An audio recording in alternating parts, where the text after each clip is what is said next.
Steve Moran here with another episode of Foresight TV. I am talking to Robert Richman. You are probably wondering what's up with my background. I'm actually in Florida attending the first in 2 years Tony Robbins live Unleash the Power event.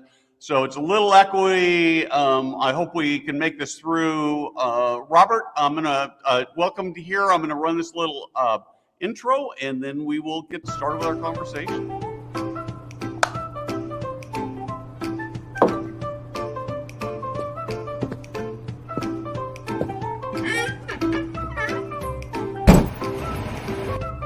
Hey guys, Steve Moran here.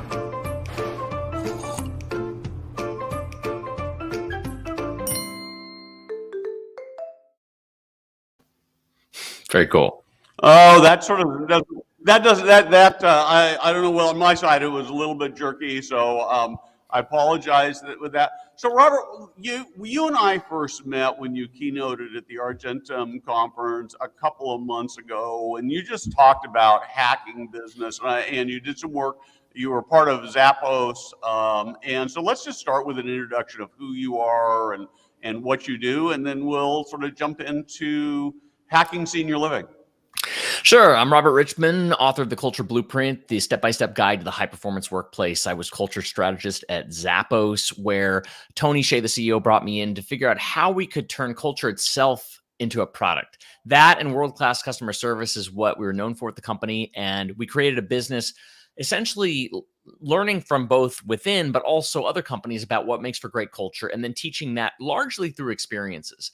And so now what I do is travel both virtually and in person to companies to help to give keynotes like I did with senior living events, but also to create experiences where people solve problems in a crowdsourced way. And sometimes that's more of a bottom-up culture hacking technique, where I talk about how you can hack culture from the bottom up. And the top-down is really a leadership values-oriented perspective. So they go in both directions. I think both work in conjunction. And my belief is that the experiences really shift people more than any kind of content. So ideally, my content, my book, my speeches are meant to motivate action. And some of the actions I actually create experiences for.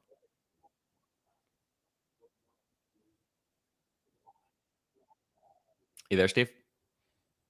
So I want to actually take something that you talked about in the introduction because it was something that came up in a conversation I had with an industry culture person.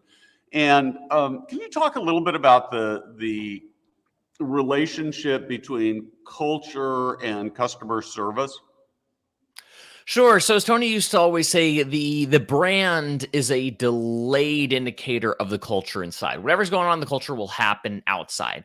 And I think one of the most fascinating examples of that within Zappos is that in all the values, the word customer is never used. Why? Because it's a service-based culture, and the customer is just another part of that. And so rather than it being customer-focused, meaning let's be great to the customer, but whatever happens inside or to the vendors is a different story. No, it's a service-oriented culture, and thus customer service becomes a great part of that.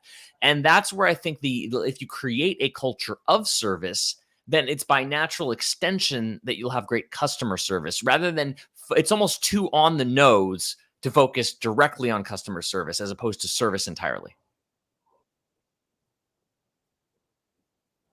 Yeah, I was talking. The reason it came up is that this is what she primarily does is culture work, and she was working with somebody who came and said, "Well, we want help with customer service."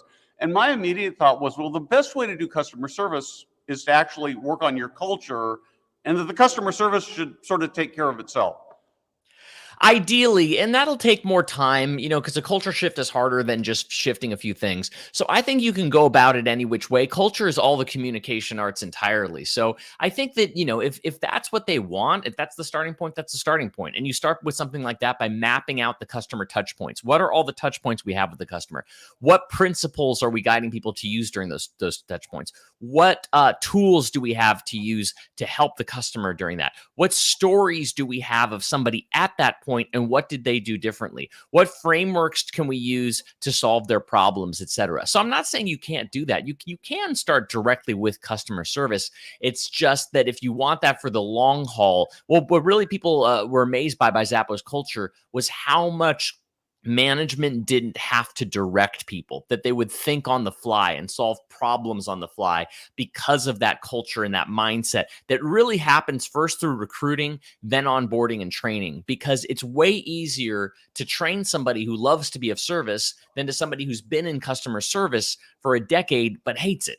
Right. So it's how do you find those people who love to be of service? And it's easy to train them on the tools because they already have the value of service.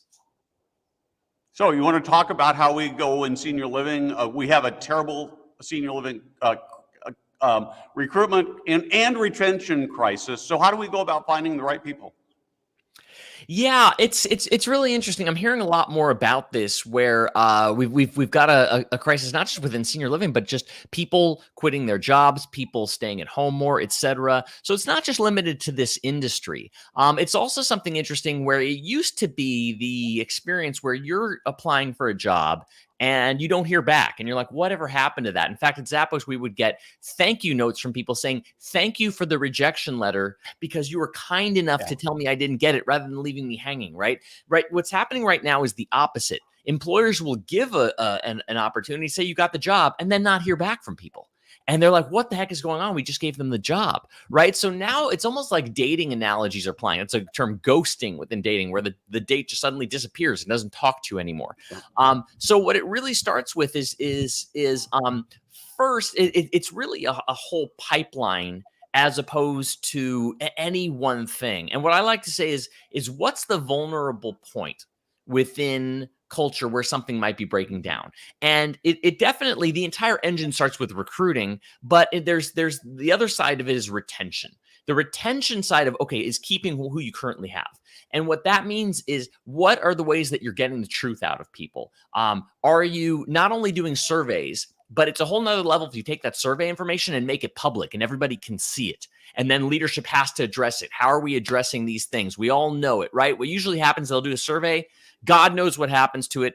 God knows what the results are, right? So if you do a survey, make it public. Everybody sees the answers and you say, this is what we're doing. This is how we're changing things. And this is what we're going to do for you. That I've seen work in terms of retention. Another company, what they did is simply raised salaries and hourly.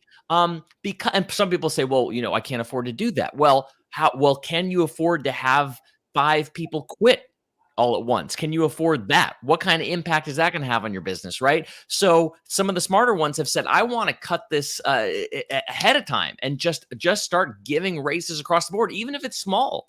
Even just that gesture just says a lot, that we can't do much. This is what we can do. And they're like, wow, okay, you really are caring about me. So that's on the retention side. On the recruitment side, it's really going away from this entitled mindset of we've got jobs and we're sure people want them, to wait a minute, why should they work here? What's so great about us? What's different about us? Let's say they're considering 2 different senior care centers. Why is ours better? Like, are you doing the thinking and then describing it and video, or even a message from your CEO, or even videos from people staying there and how much they love to be there? Whatever it is, if I'm considering that, why am I picking you? And then through the process, it being like this dance. And so, for example, what I've seen is that people through recruiting and onboarding, they want to feel like they earned it. That's why when you get into Zappos, you don't just become a team member. You have to pass through like Navy SEALs training to earn your place there. We want to keep what we feel like we're earning, right? So these are some of the ways to do it. And the answer that I found out recently to that question of, well, what happens if you give somebody an offer and then they disappear? Instead, you say, before giving that offer, ask a question like, scale of 0 to 10, how interested are you in working here? If you've got a 10, that's fantastic. But if they answer honestly, they might say 8, and that's great. And you say, great. What would make it a 10? And then maybe they tell you, and then rather than them ghosting you, you find out and they say, well, it's a little under my price range. Or they say, you know what, it's a long drive, or whatever that is. And then maybe it's something you can address. Maybe it's something you can't. Maybe they say something and so you say, you know what, that's something we unfortunately can't change. Is it still something that you want to work here? And then you find out, right? Rather than, hey, here's the job offer, and then you don't hear from them for 3 weeks. So these are all these kind of different techniques that you can do to address what's going on in the economy right now. So, yeah, so I love this on the recruitment side, but let's talk. One of the challenges that we have in senior living, and it's sort of, I love the industry with all my heart and soul. I eat, sleep, and drink it, and so is you're somebody who's a consultant coming in from the outside. It's almost a little bit embarrassing to sort of. It's like I'm doing confession time with you, but we have an awful lot of people who kind of hate their jobs. I wish I could sort of soft pedal it, but that's absolutely the truth. Thoughts on how to take them from hating to loving? Yeah, what's odd is it's sometimes it's the counterintuitive things, right? So I'll give you an example. Like, you wouldn't think that more hate would be the answer, but it is, right? So in the sense of there's two different directions of this. One is like when I'm with a frustrated team, one of the first things I do is I get a whiteboard and say, okay, what's awful? And they'll say, well, this, and this. And I'm like, that's it? Really? That's all that's negative? Come on, give me more, because it's kind of like when people are intoxicated and you need to hold out that trash can for them to throw up. Like, you don't want that stuff staying within. You want them to throw up. So what channels do they have to throw up? Like, what sucks here, people? Like, let's get that out. Get it out. Rather than you complaining at home to your spouse, rather than talking in the break room, let's actually make the complaining official. It feels good, right? And then we're going to put a stop to it, but we're going to have that time. And the other that I think is really underrated if you start doing this kind of thing, I'm reminded when I actually tried out for a reality show, The Apprentice, and it was at 4 a.m. in a parking lot in DC in the freezing cold. And we were all freezing outside, and we just start cracking jokes about how awful this is. And I had a blast freezing my butt off at 4 a.m. in a parking lot because we could make fun of how horrible it was, right? So the real complaint, you have space for that. And then can we actually joke about this? Can we even make jokes about our customers because it's letting steam off, right? Instead, what do most leaders do? Like, let's stay positive. Come on, let's focus on the good that we want to serve. We want to be great people. And then what do? They go elsewhere to complain. Instead, let's authorize that. Let's create space for it. Let's even make it funny. This is so good. So the fear is that I'm going to do this and I'm going to get this long list of complaints. You will. And the thinking in the head is I'm going to get this long list of complaints that I can't do anything about. So what do I do with that complaint? And I'm trying to set you up. I guess I'm sort of setting you up because I guess I'm not sure I believe that would be true. But I think that that's at least where the internal heart is. Well, let me give you an interesting example. So with the culture hacking process, one of the things I do is I say, okay, there's a frustration, but then there's a cost. So I'll give you an example, because if there's not a cost, there's no need to change anything. So like my friend Michael, when he heard the culture hacking process, said, oh, I get it. I've been frustrated with my weight, but only when I got so heavy that I needed to buy all new clothing did I say, no way, I am changing my lifestyle because there was too high a cost to keep doing what he was doing, right? So in one case, an employer said that the frustration was they felt their people were too entitled, right? And I said, okay, tell me, what's the cost to them being entitled? And they couldn't find one. And through that process, they realized like, oh, it's like we feel entitled to their gratitude. Like everybody's feeling entitled here. But by expressing it and sharing it, they got it off their chest. So the thing is, with some of these, you're going to put these complaints on the board or talk about them. And you know what? Yeah, it sucks, but let's take that and move on. Other ones they're going to say like, man, the shirts are so itchy. And then you're like, yeah, really, really itchy. And then a manager sees that and be like, you know what? Can we just get some new shirts? Everybody's talking about how itchy they are, right? And that's a little thing that can make a huge difference. But if that was only happening at home and they say, I hate this freaking shirt, right? You're not going to hear that. You want to authorize the place for them to complain. Yeah. Yeah. So let's take the next step. So I get this whiteboard and I've now got 100 complaints. Probably wouldn't be that many, but I got 100 complaints. Do I then go down them one by one and say, this is what I can fix, this is what I can't, and this is what I can do?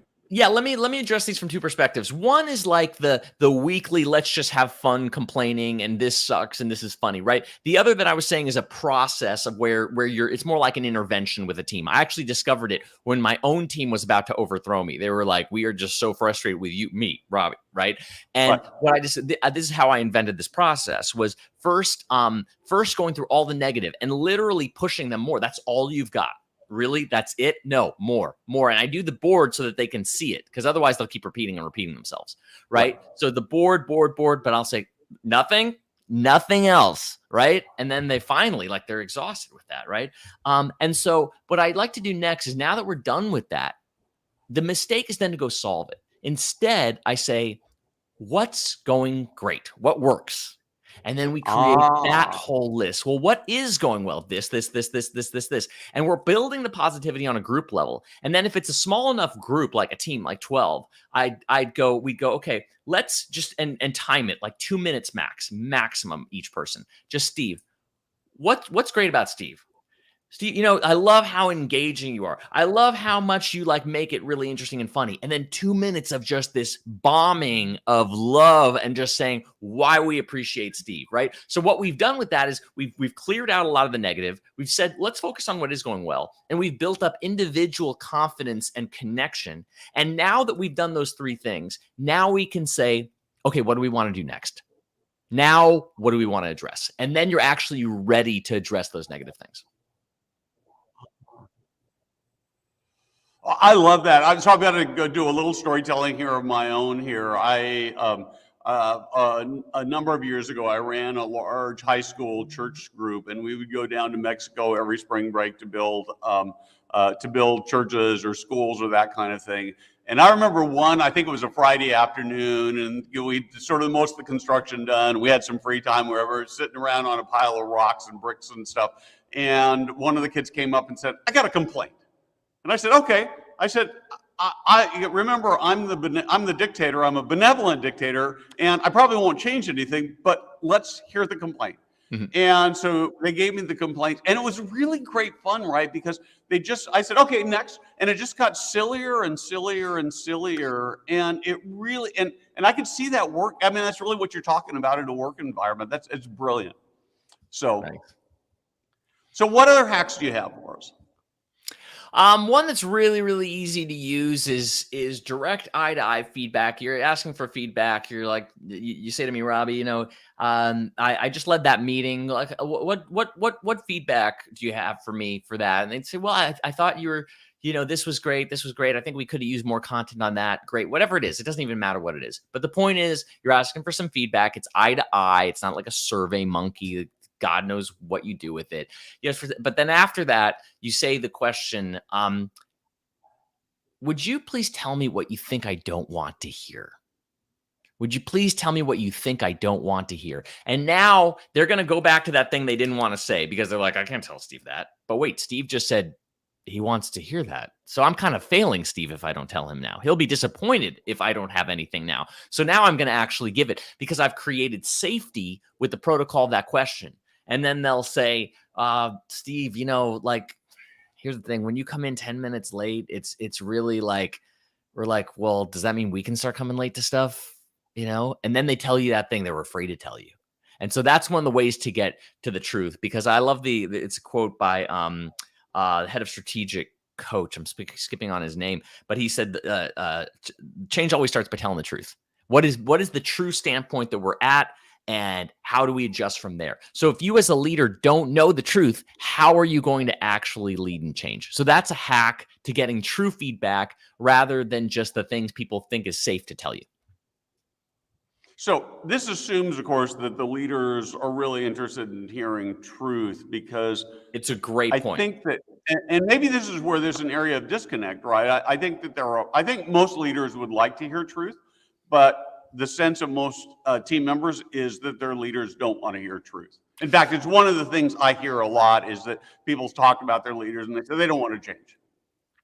Right. Well, So, talk about Tony Robbins. It was really, one of the things that was interesting about that was there's some assumptions there. So what happened with Tony was, Tony and I specifically made a deal. He wanted me to speak at his business conference, And he gave me a few tickets to his other events. And I said, great, let's do that. And I spoke at his business conference. And he said, Tony, the staff contacted me directly and said, Tony wants a little more on this deal. He wants your evaluation of business mastery. And I said, great, I'm happy to do that. And I did a whole report on it. And then I talked to other people in the organization and they said, oh, that's really sad. I said, why? They said, well, if you're criticizing, it's not going to reach Tony because they don't want to hear bad news. And I said, I think they do, because specifically he asked me for it. And to his credit, he did. He read the report. I got on a call and he said, wow, some of this was a little hard to hear. And I said, well, you asked for the feedback. And so we did it. And so I just make this point to say that we oftentimes just assume that the leader doesn't want to hear the truth. But there can be opportunities for this. And I like to do it not so directly all the time. So for example, open space is a technique that I use where people organize around topics that they want to discuss. And, some leaders are really not okay with that because they know the truth is going to be surfaced. And one time they had a conversation where that was hard to hear about diversity, but the leaders created that opportunity for people to speak up.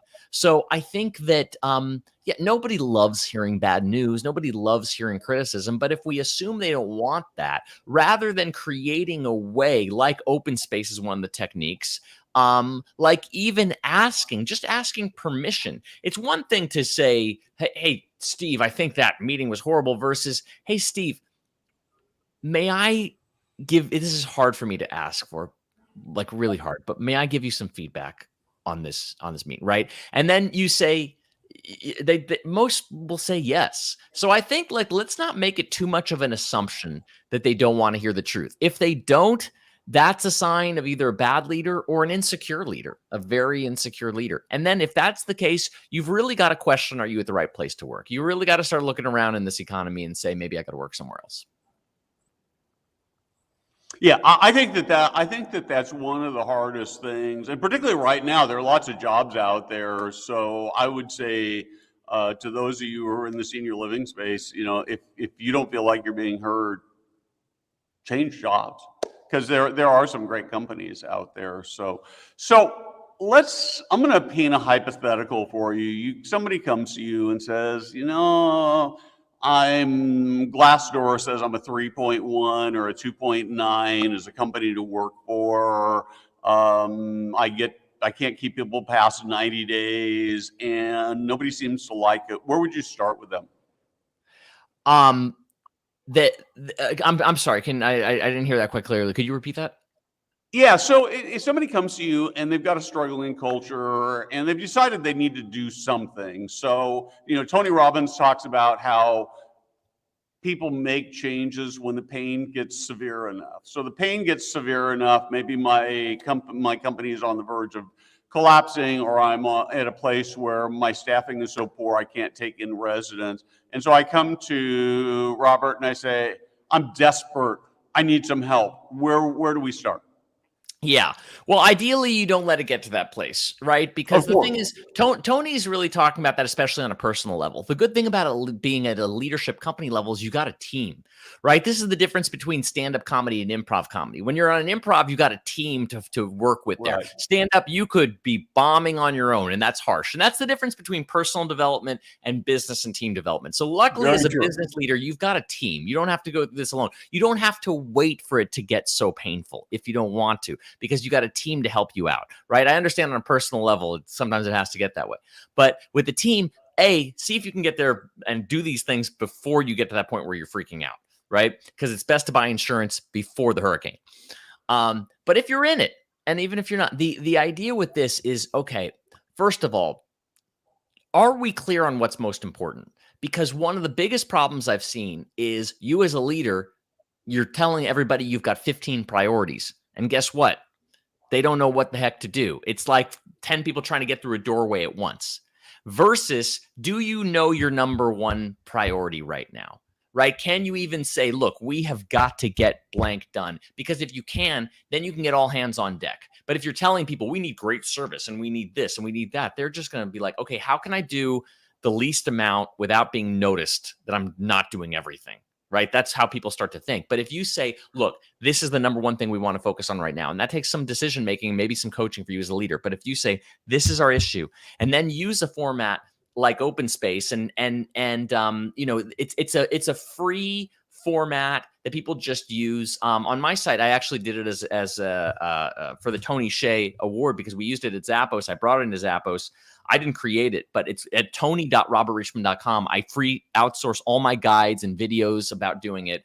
And it's a way to crowdsource it with everybody to say, this is our number one priority. How are we going to do it? And everybody goes to work together. You see the report, you decide, and then you figure it out from there. So it's kind of the metaphor of a general. Like you as the general of the army, it's not your job, especially in the fog of war, to figure everything out. You're just saying, look, we need to take that hill. How do we do that? Let's go do that, right? And in the fog of war, you've got these different groups doing it, but they all know the intention is to take that hill. But if you're telling them 10 different hills, guess what? You're going to lose that battle. Yeah, and it's interesting that you talk about this because I think one of the things that I hear from property level leaders is that they've got all these mandates from their senior level leaders, driven maybe many times by capital providers, but that they feel jerked around and they don't actually get a chance to go out and do what they do. So, and again, I don't know that, the change probably at that level needs to happen. Senior management and the people who are complaining about it probably need to go find new jobs. But and this is maybe actually a really good question. So let's take somebody who's actually working in a suboptimal organization, but they love their people and they love what they're doing, but they've got management that's not very enlightened. Besides just quitting, any thoughts about how to make it better, how to hack that position? Yeah. So the thing with this is, it's a great question, is to bring to light things that can be done. Because, for example, if you're an employee and you go to leadership and you say that the culture is it's so negative here, they can't do anything with that, right? And what they're looking to do is, all a leader wants to do is literally just say yes or no.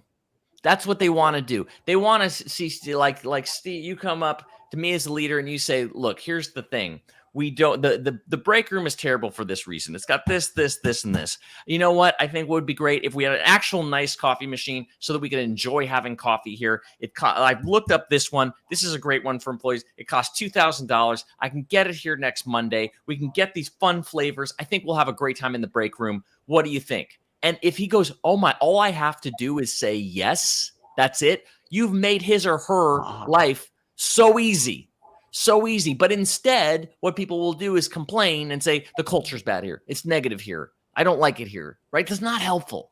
So in a way, you've got to do the home. If you're in that position, what things can you do to make it easy for leadership to just say yes?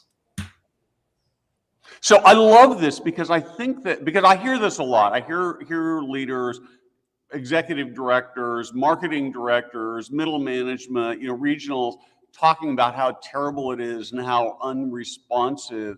But I do think you're right. I think if you were to walk into your leadership and say, it's not going to fix every problem, right? But if I can fix one problem, and then I can fix another problem, first off, I feel better as a leader. My people who are working under me feel better, or who report to me are feeling better, and we start to make progress incrementally. And I think, again, comes back to this idea, you can't fix 1,000 things or 100 things or 50 things you can fix, but you can fix one or two things. So I really like that. So got time for one more hack, and then I want to just sort of make sure people know how to find you, to find the resources, because you've got some amazing resources on your website. So yeah, the thing that comes to mind, I'll just go with it because it's coming to mind, is it was my experience of watching one of the original Batman movies where the everybody's suffering, they're like choking from the gas, and Batman comes in to save the day. And rather than just going in to save the day, what he does is, in his bat-shaped plane, goes up to the moon, as in the center there, and then goes back down. And when I first saw the movie, I thought, what is he doing? Just showing off? He's like going up to the top and being right in the center and then going down and saving the day. And it just seemed like a vanity type of thing, right? But then the second time I watched, I saw, he's doing a couple things. One is, before going into the massive chaos, he's getting centered. He's like, that's like his meditation. Like, I need to get calm so that I can do this. I need to put my own mask first. And the other thing he did by doing that is by going up to that moon and being in the center, it was like he was shining a symbol to everybody and saying, hey, I'm on my way. I got this. Right. So the thing is, when you're getting burnt out and when you're doing so much and you want to help people and you want to help your team and you want to help the seniors and you want to help that, oddly, counterintuitively, one of the best things you can do is stop, take a break, take a breath. Sometimes that's a minute. Sometimes that's a day. Sometimes you need a vacation. Whatever that is, do you have something as a team and as an individual to center yourself and then go into it? That can work wonders.